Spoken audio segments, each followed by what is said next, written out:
नमस्कार। राहुल गांधी का हाल वही है कि निकले थे हरिभजन को ओटन लगे कपास। अब आप मुझे बताइए कि राहुल गांधी की जो भारत जोड़ो न्याय यात्रा है, जो दूसरा चरण है भारत जोड़ो यात्रा का, उसे यही नाम दिया गया है, तो उसका उद्देश्य क्या है? इस यात्रा का पहले चरण का भी दूसरे चरण का भी उद्देश्य ये था कि राहुल गांधी की छवि बदलना। एक उनकी जो पप्पू की छवि बन गई है, कुछ सबसे बड़ा योगदान उन्हीं का है, कुछ उनकी पार्टी के लोगों का है और कुछ उनके वक्तव्यों और कार्यकलाप का है। और दूसरा उद्देश्य था 2024 के लोकसभा चुनाव में मोदी का मुकाबला करना, भाजपा का मुकाबला करना। अब ये दो उद्देश्य थे। पहली भारत जोड़ो यात्रा से पहले उद्देश्य में कुछ हद तक सफलता मिली, लेकिन उसके बाद उन्होंने जिस तरह से बातें की, जो बातें बोली, उससे वो छवि फिर से जो है वो जहाँ से चले थे वहीं पहुँच गए। लेकिन वो पहले चरण की यात्रा को अभी छोड़ दें। सवाल ये है, दूसरे चरण की यात्रा में 13 जनवरी से शुरू हुई है। आज हम जब बात कर रहे हैं तो 22 जनवरी है। 10 दिन में कोई उसका इम्पैक्ट कहीं दिखाई नहीं दे रहा है। मणिपुर से यात्रा शुरू हुई, मणिपुर में ऐसा कोई इम्पैक्ट पड़ा हो, ऐसा कोई असर पड़ा हो, ऐसा दिखाई नहीं देता। मीडिया स्पेस भी उस तरह से नहीं मिला है। उसका एक कारण आप मान सकते हैं कि अयोध्या में राम जन्मभूमि पर रामलला के विग्रह की प्राण प्रतिष्ठा का कार्यक्रम होना था। पूरा देश और पूरी दुनिया की नज़र उस पर थी। शायद इसलिए भी उनको जो है उतना मीडिया कवरेज न मिला हो। लेकिन राहुल गांधी ने कोई ऐसी बात भी नहीं की जिसकी वजह से उनको मीडिया कवरेज मिले। कोई ऐसा काम, कोई ऐसी बात। हाँ, उनको मीडिया कवरेज मिला एक मुद्दे पर। वो निकले थे मोदी से लड़ने के लिए, वो निकले थे मोदी का मुकाबला करने के लिए, वो निकले थे मोदी को चुनौती देने के लिए, और वो लड़ने, मुकाबला करने और चुनौती देने लगे असम के मुख्यमंत्री हेमंत बिस्वा शर्मा से। अब आप बताइए कि राहुल गांधी कहाँ एक राष्ट्रीय पार्टी जिसके वो अध्यक्ष रह चुके हैं, उनके परिवार का उस पार्टी पर कब्जा रहा है। 55 साल तक उस पार्टी ने इस देश पर राज किया है। ऐसी पार्टी के नेता, वो अपनी पार्टी के सर्वोच्च और सर्वमान्य नेता हैं। ऐसी पार्टी का नेता एक राज्य के मुख्यमंत्री से, और वो भी उस मुख्यमंत्री से जो एक समय तक कांग्रेस पार्टी का नेता रहा हो, जो राहुल गांधी के यहाँ बाहर दरवाजे पर इंतज़ार करता रहा हो कि राहुल गांधी मिलेंगे कि नहीं। और एक जो आखिरी मुलाकात हुई उसकी चर्चा आज तक होती है कि हेमंत बिस्वा शर्मा मिलने गए, बड़ी मुश्किल से समय मिला, मिलने गए, राहुल गांधी आए और जो चाय और बिस्किट आया हेमंत बिस्वा शर्मा को, उसी में से, उसी प्लेट से उन्होंने अपने कुत्ते को खिलाया। उसके बाद फिर जो है हेमंत बिस्वा शर्मा के सामने रख दिया। उसके बाद वो लौट कर फिर हेमंत बिस्वा शर्मा राहुल गांधी के पास नहीं गए। उन्होंने कांग्रेस पार्टी छोड़ दी और बीजेपी ज्वाइन कर ली और आज असम के मुख्यमंत्री हैं। तो राहुल गांधी की पूरी लड़ाई जो है वो मोदी से हटकर हेमंत बिस्वा शर्मा पर आ गई है, और हेमंत बिस्वा शर्मा भी खूब कायदे से जवाब दे रहे हैं। आज उनसे पूछा गया, कुछ मीडिया के लोगों ने पूछा कि राहुल गांधी को अयोध्या के कार्यक्रम का निमंत्रण नहीं मिला, तो हेमंत बिस्वा शर्मा ने कहा कि भाई आज तो राम की बात कीजिए, आज रावण की बात क्यों कर रहे हैं?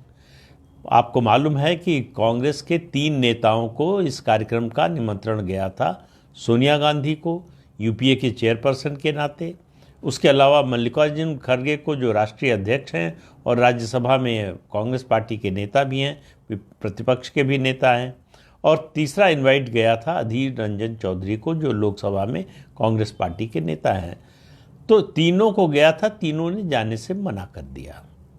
अब बीजेपी 2 बातें कह रही है उसके बाद से कि ये कांग्रेस पार्टी का हिंदू विरोधी चेहरा खुलकर सामने आ गया है। अगर किसी को किसी प्रमाण की ज़रूरत थी तो वो अब प्रमाण की भी ज़रूरत नहीं रह गई। प्रमाण खुद कांग्रेस ने अब पेश कर दिया है। वो रामलला के कार्यक्रम में राम के विरोध में शुरू से थी, आज से नहीं। जब जवाहरलाल नेहरू प्रधानमंत्री थे तब से, जब 1949 में वहाँ मूर्तियाँ प्रकट हुई थी तब से विरोध में थी और आज भी विरोध में है। और दूसरी बात, जो यूपीए शासन के दौरान सुप्रीम कोर्ट में एफिडेविट दिया यूपीए की सरकार ने कि राम एक काल्पनिक पात्र हैं, उसको लेकर बीजेपी समय समय पर कांग्रेस को घेरती रहती है।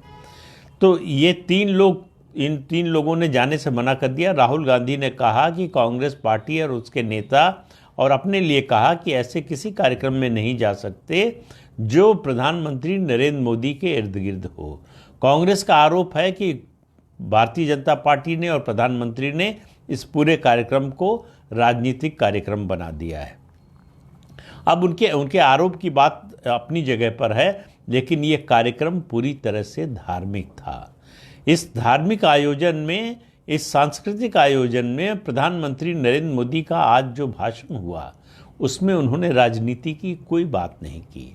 उन्होंने भारतीय संस्कृति की बात की, भारतीय सभ्यता की बात की, राम राज्य की बात की, राम किसका प्रतीक हैं इसकी बात की, तमाम बातें कही उन्होंने। राजनीति का एक वाक्य भी राजनीति के बारे में, आज की राजनीतिक परिस्थितियों के बारे में नहीं कहा, और कहा कि आज जो है रामलला के विग्रह की प्राण प्रतिष्ठा हो गई है, राम मंदिर बन गया है, अब आगे क्या? अब आगे भारत को नव्य और भव्य और विकसित भारत बनाना है। तो वो देश के विकास की बात कर रहे हैं। वो कह रहे हैं इसका इम्पैक्ट, इसका असर जो है हजारों साल तक रहेगा। जैसे महर्षि ने कहा था कि राम राज्य आने पर, जब राम का राज्याभिषेक हुआ, कहा कि इसका असर 10,000 साल तक रहेगा। तो इस कार्यक्रम का भी, राम के विग्रह के प्राण प्रतिष्ठा के कार्यक्रम का भी असर भारत पर और दुनिया पर 1000 साल तक रहेगा। तो वो देश की तरक्की की बात कर रहे हैं, और कांग्रेस पार्टी उनका विरोध सिर्फ इसलिए कर रही है कि ये कार्यक्रम मोदी कर रहे हैं और भारतीय जनता पार्टी कर रही है। भारतीय जनता पार्टी इस मंदिर के आंदोलन से शुरू से जुड़ी रही है, उसके लिए उसने कुर्बानी दी है, तो जाहिर है उसका श्रेय उसको मिलेगा। यही बात कांग्रेस को पसंद नहीं आ रही है। लेकिन राहुल गांधी का हेमंत बिस्वा शर्मा के स्तर पर उतर आना, ये उनके लिए, उनकी छवि के लिए, उनकी पार्टी के लिए और 2024 की उनकी लड़ाई के लिए, तीनों के लिए अच्छा नहीं है, अच्छा संकेत नहीं है। लेकिन राहुल गांधी तो राहुल गांधी हैं, वो क्या बोलेंगे, कब किसके बारे में क्या क्या कहेंगे, किसी को पता नहीं है। लेकिन कुल मिलाकर राहुल गांधी की भारत जोड़ो यात्रा का जो दूसरा चरण है, जो भारत जोड़ो न्याय यात्रा जिसका नाम दिया गया है, उसका कोई असर दिखाई नहीं दे रहा है। और ये यात्रा मार्च के मध्य तक चलने वाली है। उस समय तक लोकसभा चुनाव की अधिसूचना जारी हो चुकी होगी। तो इससे आप अंदाज़ा लगा सकते हैं कि ये चुनाव में, लोकसभा चुनाव में मोदी को और भाजपा को चुनौती देने की बजाय चुनौती से भागने की यात्रा ज़्यादा लग रही है। चुनौती का सामना करने से कतराने की योजना ज़्यादा लग रही है। तो जो कुछ हो रहा है, अभी तक जो कुछ हुआ है, पहले चरण से लेकर आज तक दूसरे चरण के इतने लगभग 10 दिनों में, उससे ये लगता है कि कांग्रेस की स्थिति 2024 के लोकसभा चुनाव में कोई बदलने वाली है, कोई बड़ा परिवर्तन आने वाला है, इसके संकेत कम से कम अभी तो नहीं मिल रहे हैं। तो आज के अंक में इतना ही। नमस्कार।